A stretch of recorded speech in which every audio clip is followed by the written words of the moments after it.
नमस्ते viewers, welcome to Jaipur dialogue USA.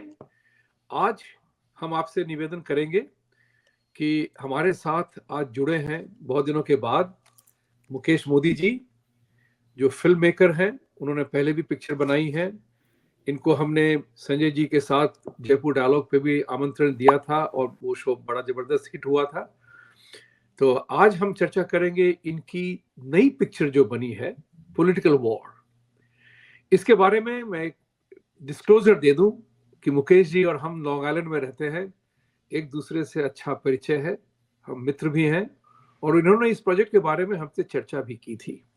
तो मुझे बहुत खुशी हुई थी कि एक दमदार आदमी है जिसने कि एक बीड़ा उठाया है सच को सामने लाने का, सच्चाई को सामने लाने का। और आप हमेशा इस बात को जानते हैं कि मैं हमेशा अपने शो को खत्म करता हूं ये कहते हुए सत्यमेव जयते।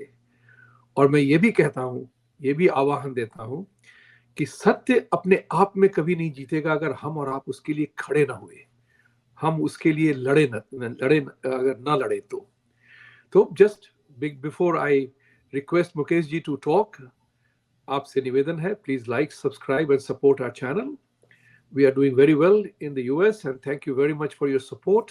Give your feedback. That's what makes us better. So that's our remedy. Mukesh ji, political war, आप हमने तो ट्रेलर देखा है, आप ये चर्चा इसकी बहुत हो चुकी है कि सेंसर बोर्ड ने इसे रिजेक्ट कर दिया। तो आप ये बताइए कि उन्होंने लिख के दिया या सिर्फ जवानी बोल दी, किसने डिसाइड किया ये? क्योंकि आपने इस पिक्चर में जो कहा है सच कहा है, और शायद मैं सोचूंगा कि आपने जो हर एक फिक्शन में लिखा जाता है कि all characters are fictional, any similarity to person living or dead is only unintentional. तो क्या आपने वो दिया था कि नहीं दिया था? क्योंकि इसमें कटाक्ष बड़ा स्ट्रेट है। सबसे पहले तो बहुत बहुत धन्यवाद विभूति जी आपका और आपके चैनल का, जिन्होंने मुझे आमंत्रित किया, और आपके व्यूवर्स का भी, जो आपको प्यार करते हैं। हम भी आपको प्यार करते हैं। तो शुरुआत करते हैं कि आपका पहला क्वेश्चन, पॉलिटिकल वॉर का जो रिजेक्शन था, तो मुझे नहीं पता, ये हमारे साथ में फ्रॉम द बिगिनिंग इटसेल्फ है ना, नाइंसाफी हुई है। क्योंकि जब हमने इसका पहले जो इसका डायलॉग, जो पहले जो इसका फिल्म का जो टाइटल था, वो था 2024 इलेक्शन वॉर, भाई 2024 इलेक्शन वॉर, क्योंकि ये फिल्म 2024 के इलेक्शन के बारे में हमने बताई है। तो जब हमने ये फिल्म सबमिट करी थी, तो वहां के जो मुंबई के रीजनल ऑफिसर है महेश पाटिल, उन्होंने मैसेज किया था हमको, मतलब ऑफ कोर्स ऑनलाइन पोर्टल होता है, उनका पोर्टल पे लिख दिया था कि दिस टाइटल इज प्रोवोकेटिव। अब इस पर मुझे तो टाइटल में कहीं पर भी प्रोवोकेटिव नजर नहीं आया। तो मैंने उनसे रिक्वेस्ट करी कि सर, आप लेटर भी भेजा उनको कि सर आप ये फिल्म को आप देखें, आप देखे बिना टाइटल के बिहाफ पे कैसे बोल सकते हो कि टाइटल प्रोवोकेटिव है।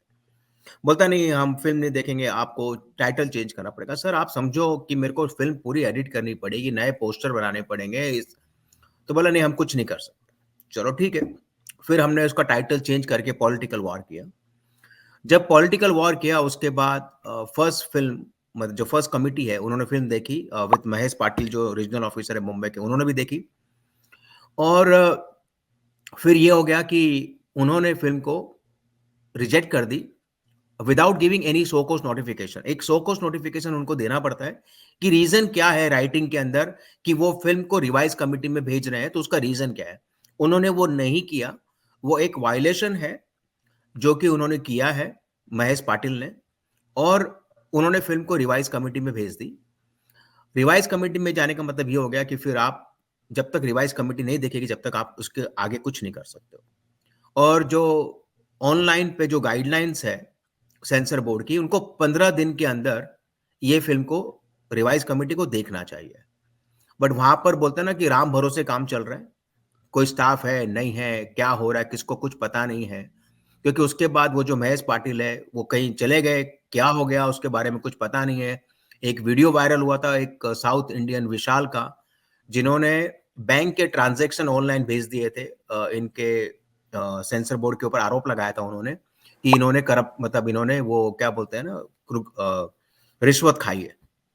ओके, उसके बाद ये काफी वायरल हो गया। उसके बाद वो महेश पाटिल पता नहीं कहाँ चले गए, तो पता नहीं कि क्या हुआ उनके साथ में। उसके बाद सैयद राबी हस्मी करके एक नए टेम्पररी रीजनल ऑफिसर आए थे। बट बॉटम लाइन ये है कि काफ़ी पुश करने के बाद यहाँ पर मैं रातों रात जाग-जाग के उनको फ़ोन करता था कि हमारी फ़िल्म आप देखो, देखो। बट एनीवे फ़िल्म उन्होंने देखी 3 महीने बाद, और वहाँ पर कम से कम 10 से ज़्यादा लोग थे या 10 लोग थे जो फ़िल्म देख रहे थे, कमिटी मेंबर जो बोर्ड मेंबर थे। उन्होंने फ़िल्म देखी। फ़िल्म देखने के बाद वो डिसीज़न नहीं ले पाए। मतलब 10 के 10 जन जो है, मेरे हिसाब से वो क्वालिफाइड नहीं है, क्योंकि वो डिसीज़न ही नहीं ले पाए कि इनको फ़िल्म को अप्रूवल करनी कि नहीं देनी है। बोले हमको 2 दिन और चाहिए, कि हमने आपकी फ़िल्म देखी, आपकी फ़िल्म में जो आपके जो एक्टर्स हैं, वो रियल लाइफ़ टाइम के लोगों से मैच करते हैं। तो अभी हमको पता नहीं कि हम क्या करें, आपकी फ़िक्शनल कहानी है और आपने इसमें कुछ मतलब एलिमेंट ऐसे डाले हैं, मतलब आप मुझे बताओ कि क्या करना है, हम उसको निकाल देंगे। आपको कोई सीन पसंद नहीं है, एडिट करना है, whatever you want we will remove it. तो बोला ठीक है, हम आपको 2 दिन के बाद बताते हैं। मतलब हम आपको बाद में बताएँगे। मतलब बाद में कभी बताओगे? बोला 2 दिन में। मतलब पक्का 2 दिन में बता दोगे? बोला हाँ, हम 2 दिन में बता देंगे। एनीवे वो कहानी खत्म हो गई। उसके बाद 8 दिन हो गए। भई कोई जवाब नहीं है, मैं फ़ोन कर रहा हूँ, उसका कोई जवाब नहीं है वहाँ पे। मतलब फिर मैं चला गया 8 दिन के बाद सैयद राबी हाशमी को मिलने को 20 दिसंबर को। तो वो बोल रहे हैं कि सर अभी हमने आपकी फ़ाइल जो है, जो वो प्रसून जोशी जो है चेयरमैन को भेजी है। तो बोला सर आपने तो कहा था कि आप 2 दिन में जवाब दोगे, 8 दिन हो गए आज। आप सोचो कि आपको पता है मैं यहाँ रहता नहीं हूँ, मैं न्यूयॉर्क में रहता हूँ और आपको ये सब सोचना चाहिए। तो बोला कि अगर आपको हमारे खिलाफ कुछ पसंद नहीं है, हमारा प्रोफ़ेशन मतलब हमारा जो परफ़ॉर्मेंस है अगर वो पसंद नहीं है, तो आप हमारे खिलाफ कंप्लेन कर दो। मतलब ही वाज़ वेरी रूड। और मैंने कहा कि सर मैं कोई कंप्लेन करने आता तो मैं आपसे मिलने नहीं आता। मैं सीधा कंप्लेन करता आपकी। अगर मैं आपसे मिलने और मैं आज 3 महीने से ज़्यादा हो गए मैं आपके साथ में कोऑपरेट कर रहा हूँ, तो इसका मतलब मैं तो प्रॉब्लम को रिज़ॉल्व करना है, आप मुझे जवाब दो क्या है? बोला मुझे नहीं पता कि अभी प्रसून जोशी जी के पास है, वो कभी देखेंगे, नहीं देखेंगे पता नहीं है। अभी मैं वहाँ पे इतनी बार गया हूँ वहाँ पे सेंसर बोर्ड में, मैंने आज तक कभी प्रसून जोशी को ऑफ़िस में देखा नहीं है। ना वो इंसान कोई टेक्स्ट का जवाब देते हैं, ना वो इंसान कोई फ़ोन का जवाब देते हैं, कोई ईमेल का जवाब भी नहीं आता है वहाँ से। तो मुझे नहीं पता, तो मैंने इनको भी कहा था, सैयद रफ़ी हाशमी को कि आपने प्रसून जोशी को भेजा है, लेकिन वो कब जवाब देंगे? वो तो ऑफ़िस में आते ही नहीं है। तो बोला उनको ऑफ़िस में आने की ज़रूरत क्या है? बोला ऑफ़िस में लोग क्यों जाते हैं? काम करने के लिए जाते हैं, उसके अलावा क्या काम होता है? मुझे क्या पता कि वो क्या करते हैं यहाँ आके, उनका क्या काम है, क्या जॉब है? तो मतलब ही वाज़ वेरी रूड, अलग तरीके से बात कर रहा था और बाद में 2 दिन के बाद उसी ने ही हमारी फ़िल्म को रिजेक्ट कर दी। मतलब जो लेटर जो आया, जो आप बोल रहे हो कि राइटिंग में आया था क्या? तो उन्होंने पोर्टल पे एक नोटिस भेजी है, नोटिस में लिखा हुआ है कि हमारे जो कैरेक्टर हैं जो हमारे जो एक्टर है वो रियल लाइफ लोगों से मैच करते हैं, रिसेंबल करते हैं। ये रीज़न उन्होंने दिया। मैंने ईमेल भी भेजी थी उनको राइटिंग में कि भई अगर आपको कुछ भी एडिट करना है, आप एडिट करा दो, कुछ कट करवाना है, कट करवा दो। उन्होंने कुछ नहीं कट करवाया, नथिंग, एंड सीधा फ़िल्म को रिजेक्ट कर दिया। अब ये है कि मैं कोर्ट जा सकता हूँ, मुझे ये भी पता है कि मैं जीतूँगा भी, बट रीज़न ये है कि कोर्ट जाने का मतलब मैं जाऊँगा ज़रूर, कोर्ट ज़रूर जाऊँगा, लेकिन कोर्ट जाने का मतलब ये है कि आपका जो मेन मकसद है, फ़िल्म का जो मेन मैसेज है, हम 2024 के इलेक्शन के पहले रिलीज़ करना चाहते हैं। कोर्ट में जाने का मतलब ये है कि उसमें टाइम लगेगा, मुझे पता है मैं जीतूँगा ज़रूर, लेकिन क्योंकि ऐसा कोई रीज़न है नहीं, फ़िल्म के अंदर ऐसी कोई गंदी वाहियात बातें नहीं है, कोई वायलेंस नहीं है, कोई न्यूडिटी नहीं है, कोई गंदे गालियाँ नहीं है फ़िल्म के अंदर। तो मुझे नहीं लगता कि ऐसा कुछ भी बात होगी कि फ़िल्म को रिजेक्ट करना चाहिए, और उनके जो मुझे ऐसा लगता है कि उनके पास रिजेक्ट करने का अधिकार नहीं है। वो बोल सकते हैं कि आप ये चेंज करो, इसको ये निकाल दो, उसको निकाल दो। रिजेक्ट करने का उनके पास मुझे नहीं लगता है कि अधिकार है, मतलब मुझे पास इतनी नॉलेज है नहीं। तो अब ये है कि कोर्ट जाना मतलब वो इलेक्शन के बाद होगा, हमको फ़िल्म इलेक्शन के पहले रिजेक्ट करनी है, रिलीज़ करनी है। तो ये सारी कहानियाँ हैं विभूति जी, जो मैंने आपके साथ में शेयर करी है। तो आई एम श्योर कि लोगों को, जनता को भी पता होना चाहिए ये बात कि क्या दौर से मैं गुज़रा हूँ। मतलब मेरे जैसे और भी कितने प्रोड्यूसर होंगे जो तकलीफ से गुज़र रहे होंगे। मैं तो देखो, मैं न्यूयॉर्क रहता हूँ, आई एम वेल सेटल्ड, मुझे 30 साल हो गए न्यूयॉर्क में। मुझे भारत जाने की ज़रूरत नहीं है। लेकिन मैं एज़ अ भारतीय, बिकॉज़ मैं भारत से प्यार करता हूँ, मैं भारत के लिए कुछ करना चाहता हूँ, भारत की जनता के लिए कुछ करना चाहता हूँ। और जो हम कर ही रहे हैं, विभूति जी आप भी कर रहे हो, हम भी कर रहे हैं, सब मिल के कर रहे हैं। लेकिन जब ऐसा सपोर्ट नहीं मिलता है जो अच्छे कामों को, ओके, तो फिर क्या होता है, थोड़ी-सी एक उदासी आती है। और फिर काम करने का मन कम करता है। मतलब ये इफेक्ट करता है हमारे सब भारतवासियों को, भारत जो एनआरआईएस को, सबको जो कुछ करना चाहते हैं। तो क्या करें बोलो, अभी ये सिचुएशन में हम आते हैं और कुछ कर नहीं पाते हैं। तो ये तो आपने बहुत बढ़िया से बता दिया, व्यक्तियों का नाम ले लिया, नाम लेके बताया है, और आप इसकी चर्चाएं तो इंडियन मीडिया में भी बहुत हुई है। तो लोगों को अब पता चल गया है कि आपने ये पिक्चर बनाई है। आपने तो प्राइम मिनिस्टर को भी अपील किया कि इसके पीछे कुछ करें। प्राइम मिनिस्टर जो करेंगे सो करेंगे, उनके तो स्टाफ है ही। लेकिन जैसे आपने बताया कि रियल कैरेक्टर्स से कुछ लोग एक्टर्स मिलते हैं, ये मुझे सुन के हंसी आ रही है, क्योंकि हर एक फिल्म के एक डिस्क्रिप्शन में हमेशा लिखा रहता है कि this movie is fictional and any resemblance to somebody living or otherwise is only coincident. और आपने पिक्चर बनाई है एक मैसेज के साथ, सच्चाई को देखते हुए, जो भी थोड़ा हम जानते हैं इसके बारे में। तो ये बात बताइए आपकी, वो किस बात से चिढ़े होंगे सेंसर बोर्ड वाले जो बंबई में थे, किस बात ऐसी? अब मैंने जो जो ट्रेलर देखा था, उसमें एक बंदा दिखता है राहुल गांधी के जैसा, टी शर्ट और पैंट वैसी पहना हुआ है। तो वो देख करके मुझे हंसी आई थी कि आपने बड़ा सही बंदा ढूंढा है। तो मैं आपकी तारीफ करता हूं कि आपने ऐसे चरित्र को सामने लाया जो असली कैरेक्टर से मिलता है। और आप जो है ये, और इतनी सारी पिक्चर्स बनी है, राजनीति प्रकाश झा ने बनाई थी, उनको भी तकलीफ हुई थी, कैरेक्टर मिलते रहते हैं। तो सोनिया गांधी के कैरेक्टर मिलते हुए बहुत सारी महिलाएं आई हैं। तो इसमें ऐसी क्या बात हो सकती है अपने हिसाब से, आप सोचिए, कि जो उनको खटक गया? नहीं देखो, उनको जो भी खटका है, रीजन सिर्फ एक ही था जो उन्होंने दिया कि कैरेक्टर सारे मैच करते हैं बड़े बड़े लीडर से। अभी मैं अगर देखो, मुझे कोई मैसेज देना है, अगर मुझे कोई कैरेक्टर दिखाना है एज अ पॉलिटिशियन, तो पॉलिटिशियन का कैरेक्टर कैसा होगा? वो कुर्ता पहना होगा, सर पे टोपी लगाया होगा, उसने वो वेस्ट पहनी होगी, वो एक पॉलिटिशियन का एक उसने खादी पहना होगा, राइट? वो एक कैरेक्टर हमारे पॉलिटिशियन का एक एक भारत के जो पॉलिटिशियन होते हैं वो होते हैं। अगर मुझे कोई पुलिस इंस्पेक्टर दिखाना है तो मुझे पुलिस की ड्रेस देनी पड़ेगी उसको, है ना? मैं उसको टी शर्ट में नहीं लगा सकता, मैं उसको या कोई ऐसा कोई कपड़े नहीं पहना सकता। अगर मैं कोई हिंदू कैरेक्टर की बात कर रहा हूं तो मुझे उसको ऑरेंज कपड़े पहनाने हैं। अगर कोई मैं मुसलमान कपड़े की मुसलमान अपने जो मुस्लिम जो कैरेक्टर्स की अगर मैं बात करता हूं तो मुझे उनको ग्रीन कपड़ा पहना है। वो तो वो कैरेक्टर को आइडेंटिफाई करता है। तो अगर जैसे कि एग्जांपल मुझे गृह मंत्री बताना है, अभी गृह मंत्री कौन है हमारे भारत का या जो भी है, अगर मेरे को मैसेज देना है जनता को तो मेरे को कुछ ऐसा कैरेक्टर ढूंढना पड़ेगा जो हमारे गृह मंत्री से कुछ थोड़ा सा मिलता जुलता हो, राइट? तो अभी एग्जांपल है, आप भी गृह मंत्री जैसे लग रहे हो मेरे मेरे हिसाब से, तो है ना? हमारे हमारे जो गृह मंत्री, तो अगर मैं फिल्म में लेता हूं और फिर वो ये चीज को ऑब्जेक्शन उठाते हैं कि भाई वो तो गृह मंत्री जैसे लग रहे हैं, तो भाई हम दिखाना भी तो वही चाह रहे हैं कि हम गृह मंत्री की बात करें तो गृह मंत्री, लेकिन are we talking about Amit Shah? No, we are not talking about Amit Shah. क्या हम अमित शाह का नाम ले रहे हैं? नहीं, हम अमित शाह का नाम नहीं ले रहे हैं। तो हमने अगर कैरेक्टर दिखाया है तो किसी को हम चाहते नहीं कि हम किसी को दुख दें या किसी को हम तकलीफ दें, हमारा वो मकसद है ही नहीं। लेकिन हमारा जो मकसद है कि अच्छा मैसेज जाए, लोगों से कनेक्ट कैसे होंगे? जब तक अगर आप प्रॉपर कैरेक्टर डालोगे नहीं तो जनता तक मैसेज कैसे जाएगा?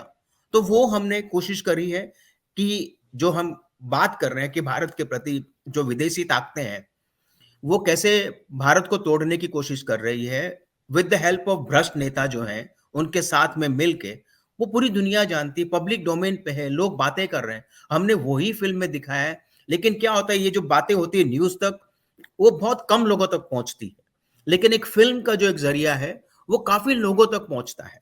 तो ये एक इट्स अ सॉफ्ट पावर जो काफी लोगों तक पहुंच सकता है। इसके लिए हमने ये फिल्म बनाई है, काफी खर्चे किए हैं, काफी पैसे लगे हैं और फिल्म को रिजेक्ट कर दिया गया है। तो देखते हैं, अभी हम इसको ओटीटी प्लेटफॉर्म पे रिलीज करेंगे। आपने रिलीज की बात करी, हम भारत के बाहर 16 फरवरी को ये फिल्म रिलीज करेंगे और उसके बाद हम भारत में कोई ओटीटी प्लेटफॉर्म के देखते हैं। अगर ओटीटी प्लेटफॉर्म कोई लेता है तो जैसे कि अभी मैं रिसेंटली विपुल साह जी से मिला था, अभी उनकी फिल्म है केरला स्टोरी जो कि सच्चाई पे बताई गई है विद प्रमाण पत्र, नहीं तो सेंसर उसको अप्रूव नहीं करता। सेंसर ने अप्रूव किया है क्योंकि उनको काफी टाइम लगा, उन्होंने सारे प्रमाण मांगे, सारे प्रूफ मांगे कि ये कहानी सच है कि नहीं है। वो सारे प्रूफ देने के बाद सेंसर ने उसको अप्रूव किया। फिल्म अरे मेरे हिसाब से 400 करोड़ तक या 300-400 करोड़ तक पहुंची है, तो इसका मतलब ये काफी लोगों ने फिल्म देखी है। लेकिन उसकी उनकी भी फिल्म काफी ओटीटी प्लेटफॉर्म ने नहीं ली, तो उनकी फिल्म अभी तक रिलीज नहीं हो पा रही ओटीटी प्लेटफॉर्म पे, खाली थिएटर में आके चली गई।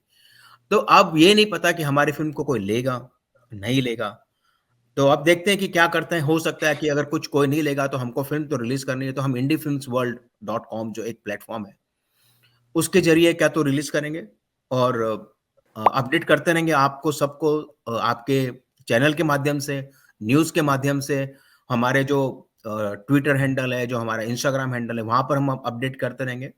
तो वहां पर आप हमको फॉलो कीजिए और देखिए कि आपको अगर उसकी और जानकारी चाहिए तो हम बताएंगे आपको।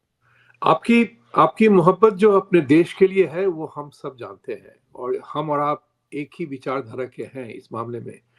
इस बात को बताइए आप एज अ फिल्म मेकर, ये इतनी सारी जो है विदेश विदेश के जो षड्यंत्र रच रहे हैं भारत को बर्बाद करने के लिए, क्योंकि अमेरिका में भी इलेक्शन है, यहाँ जो हो रहा है उसकी चर्चा हम अभी नहीं करेंगे, लेकिन यहाँ भी कि जितना घोटाला चल रहा है वो आप देखते हैं, जानते हैं।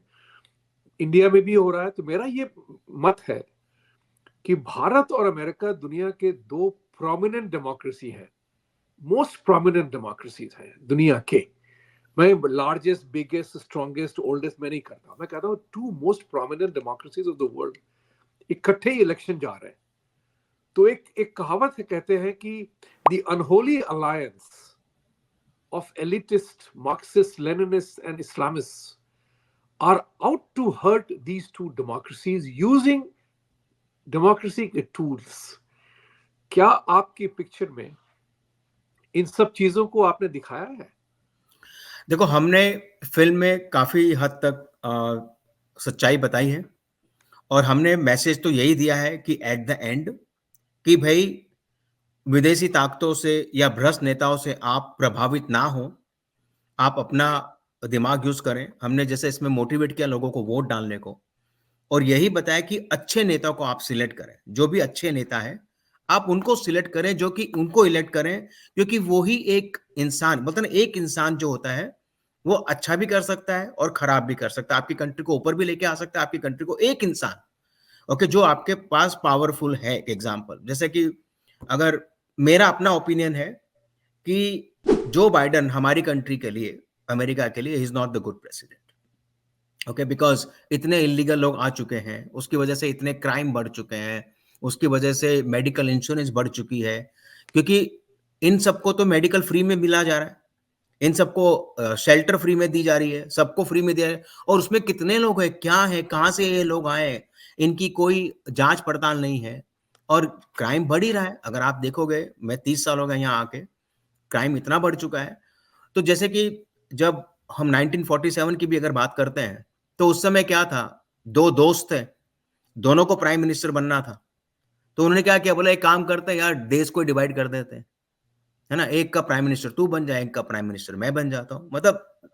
मतलब मेरा कहने का मतलब ये है कि एक इंसान अगर आप खराब होता है तो आपकी कंट्री को नीचे ला सकता है विद इन 1 ईयर। ओके, और अगर आप अच्छा इंसान, अच्छे लीडर को चुनते हो, तो आपकी इकोनॉमी अच्छी हो जाएगी, आपके देश अच्छा हो जाएगा, आपके देश की रेपुटेशन पूरे समाज, पूरे वर्ल्ड में अच्छी हो जाएगी।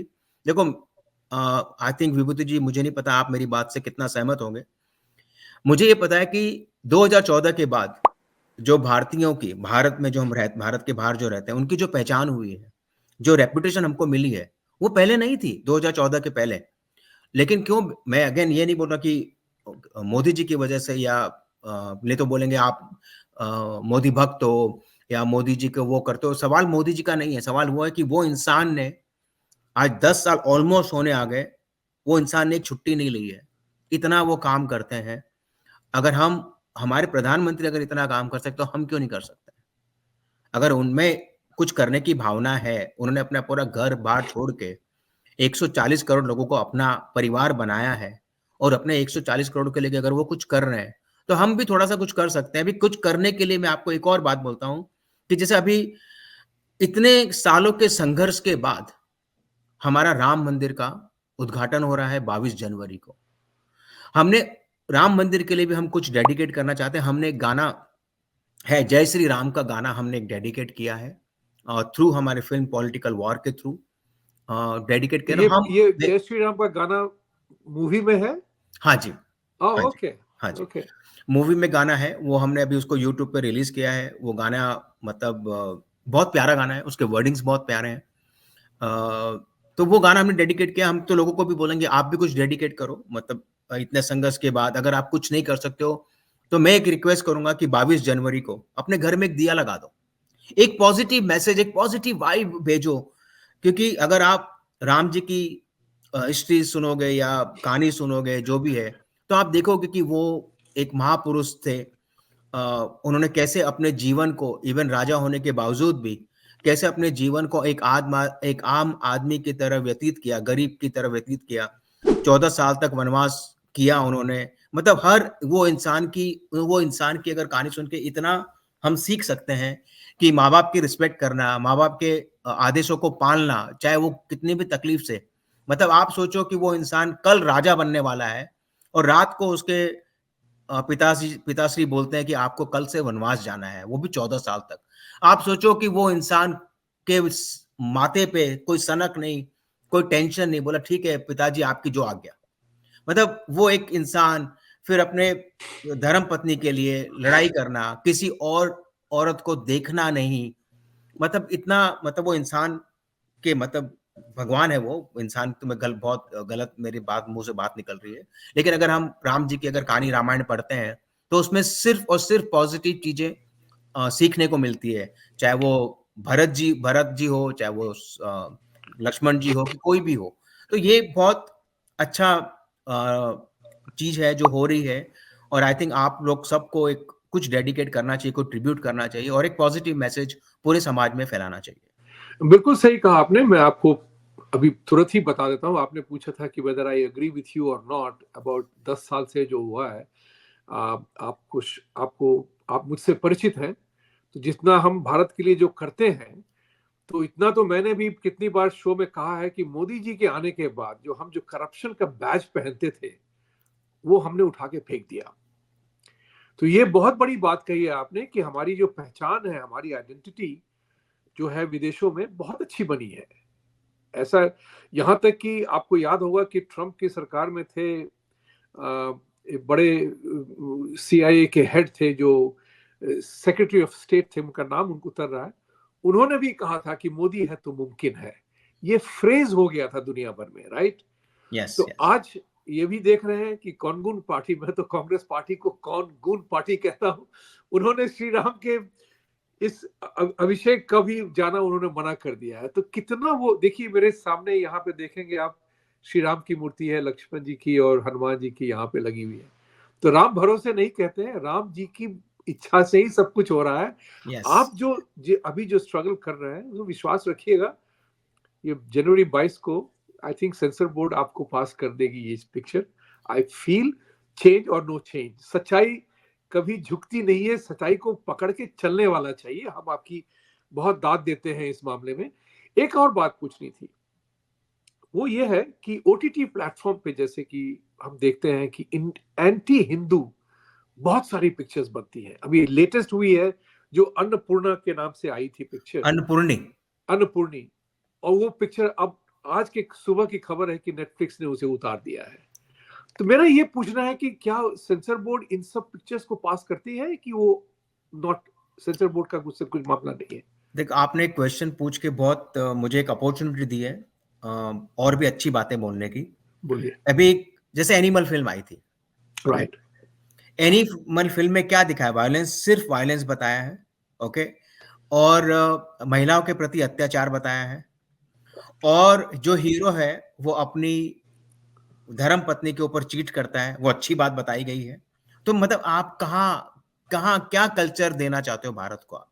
क्या करना चाहते हो? युवा पीढ़ी को आप क्या मैसेज देना चाहते हो? उसके बाद एक मीम आया था, ये फ़िल्म के बाद एक पिताजी ने अपने बेटे के लिए लिखा मीम बनाई थी कि मेरा बेटा कल एनिमल देख के आया और आज मैं उसको जेल से छुड़ाने जा रहा हूँ। इसका मतलब समझ रहे हो आप? इसका मतलब समझ रहे हो? कि वो बंदे ने फिल्म देखी, उसके लगा कि मैं क्राइम कर सकता हूँ, कोई बड़ी बात नहीं है, और उसने क्राइम किया। तो आप क्या करो? अभी एक हमारे वृंदावन के प्रेमानंद जी महाराज है, उनको सुनने मोहन भागवत जी गए थे। उन्होंने सिर्फ एक ही बात कही थी कि हमारी जो युवा पीढ़ी है आज की तारीख में वायलेंस के प्रति बहुत आकर्षित हो रही है, और वो वायलेंस बहुत कर रही है उनके प्रति, और यही आप फिल्म में दिखा रहे हो। तो ये फिल्म अप्रूव हुई ना, ये फिल्म अप्रूव हुई, आदि पुरुष फिल्म अप्रूव हुई। उसमें आप सीता माता को स्लीवलेस ब्लाउज में बता रहे हो, आप गंदे तरीके से डायलॉग बता रहे हो, आप वो फिल्म को आपने पास कर दी। मतलब आप क्या कर रहे हो? पीके जैसी फिल्म, जहां पर अभी आपने एंटी रिलीजियस की बात करी, अन्नपूर्णी जैसी, तो वो पास हुई है ना, सेंसर ने पास किया। तो वो सेंसर क्या कर रहा है? मतलब मैंने तो हमारे मैसेज में लिखा, सेंसर बोर्ड को खत्म कर देना चाहिए। यहाँ वहां पे ऐसे लोगों को लाओ, मोदी जी को ये सोचना चाहिए कि ऐसे लोगों को लाना चाहिए कि जो वहां पे क्वालिफाइड है, जो समझ सकते हैं कि चीजें क्या पास होनी चाहिए, क्या पास होनी नहीं चाहिए। अभी उनके ऊपर जो करप्शन के चार्जेस लग रहे हैं, रिश्वतखोरी के चार्जेस लग रहे हैं, तो कुछ ना कुछ तो हो ही रहा होगा, जब भी ऐसी फिल्में पास हो रही। मगर मेरे को देखो, अगर मेरी बात करें तो मैं उनके ऊपर ब्लेम नहीं कर रहा हूँ, लेकिन एक कॉमन सेंस की बात करते हैं तो कहीं ना कहीं कुछ ना कुछ तो हो ही रहा है। तो पता नहीं कि अभी अभी ये ऐसी फिल्में तो पास कर ही रहे, अभी जो अच्छा मैसेज की फिल्में नहीं पास कर रहे हैं। अब मुझे लग रहा है कि बिकॉज हम लोग एक इंडी फिल्म मेकर है, हम इंडिपेंडेंट फिल्म मेकर्स हैं। हो सकता है कि ये बॉलीवुड माफिया कंट्रोल करता है, कौन कंट्रोल करता नहीं पता है। तो हम लोग जैसे लोगों को तो बहुत तकलीफ होती है, ऐसी बात नहीं है। काफी इनके जो सेंसर बोर्ड के जो पॉलिसीज हैं, वो बोलते हैं ना, बाबा आदम के जमाने की पॉलिसीज हैं। आपको स्क्रीनिंग के लिए जब स्क्रीनिंग होती है तो एक दिन पहले फोन आता है प्रोड्यूसर के पास। और अभी तो उन्होंने नया सिस्टम बॉम्बे ऑफिस में लगा दिया कि प्रोड्यूसर के अलावा कोई जा ही नहीं सकता वहां पे, सिर्फ प्रोड्यूसर ही जा सकता है। मतलब हमारा कोई रिप्रेजेंटेटिव नहीं जा सकता है, हमारा कोई नहीं जा सकता। तो आज अगर एक प्रोड्यूसर है तो वो एक फिल्म बनाने के बाद बस बैठ जाए सेंसर बोर्ड के पास, जब तक वो फिल्म अप्रूव नहीं करे, उसको दूसरा काम नहीं है। एक दिन पहले फोन आता है आपके पास कि आपकी कल स्क्रीनिंग है। वो भी कभी भी फोन आ सकता है, सुबह 11 बजे आपकी स्क्रीनिंग है। अगर कोई प्रोड्यूसर उस समय ट्रेवल कर रहा है, वो अवेलेबल नहीं है, या उसका फोन बंद है, तो मतलब फिर आपकी स्क्रीनिंग खत्म हो गई। फिर वापस फिर आप और महीना भर के लिए फिर आप गए। तो कोई ईमेल नहीं आती है भाई, आप हफ्ते भर पहले ईमेल भेजो, 3 दिन पहले ईमेल भेजो, 4 दिन पहले ईमेल भेजो कि आपकी स्क्रीनिंग है। आप एक दिन पहले फोन करके बोलते हो, यानी क्या हो गया कि आपने प्रोड्यूसर को अटका रखा है। मतलब इतना गंदा सिस्टम है वहां का कि आप सोच नहीं सकते हो। चलिए, कहते हैं कि हर एक डिजास्टर में एक अपॉर्चुनिटी आती है। तो आज शायद हमारे दर्शकों को ये पता चले कि सेंसर बोर्ड के कुछ लोग कितना तानाशाही से बर्ताव कर सकते हैं किसी फिल्म मेकर की, किसी फिल्म की, और बेहुदा पिक्चर्स को रिलीज करते रहते हैं। ये हम जानते हैं इस बात को। तो इस बात को लेके एक एक फाइनल सवाल ये पूछना है कि आप जो विदेशों में रिलीज कर रहे हैं, यूएस में आप कर रहे हैं release, how is the response? How do you think it will happen here? मुझे जो मेरा ओपिनियन है और जो हिसाब से इसकी, देखो देखो बॉटम लाइन ये है कि हर इंसान को सच्चाई तो जाननी होती है, चाहे वो कोई भी हो, चाहे वो कोई भी हो। जो इंसान गलत है वो सच्चाई से भागेगा। अगर मैंने मेरी फिल्म में ये बताया है कि चोरी करना पाप है, एक एग्जांपल मैं आपको दे रहा हूं, तो जो चोर होगा ना वो बोलेगा कि ये फिल्म को बैन कर दो। जो चोर होगा ना वो ये बोलेगा ये फिल्म को बैन करो। तो हो सकता है कि मैं एक्सपेक्ट भी करता हूं, पॉसिबल ये हो जाएगा कि कुछ लोग होंगे वो बोलेंगे ये फिल्म को बैन करो, क्योंकि उनको लगेगा कि ये हमारी कहानी है, हम एक्सपोज। देखो हर कहानी में, जैसे मेरी पहली फिल्म आई थी द एलिवेटर, उसमें भी हमने बहुत प्यारा मैसेज दिया था एक फादर के प्रति। और मैं सोचता हूं कि कम से कम 30-40% जब ये लोग फिल्म देखेंगे तो वो बोलेंगे यार ये तो मेरी कहानी जुड़ी हुई है, क्योंकि हमने उसमें दिखाया कि एक इंसान जो है एलिवेटर में स्टक हो जाता है। तो ऐसे कितने लोग हैं जो एलिवेटर में स्टक हुए होंगे, राइट? तो उनको लग रहा है ये कहानी तो मेरे से मैच हो रही है, ये कहानी तो ऐसे भी होगा कि जो बदमाश लोग हैं, जो भ्रष्ट लोग हैं, उनको लगता है ये मेरी कहानी है तो ये कहानी तो आनी नहीं चाहिए, वो बैन कराएंगे। तो जिस दिन ये मैसेज आ गया कि ये फिल्म को बैन कर दो, तो समझ लेना उस दिन कि ये भ्रष्ट लोग हैं।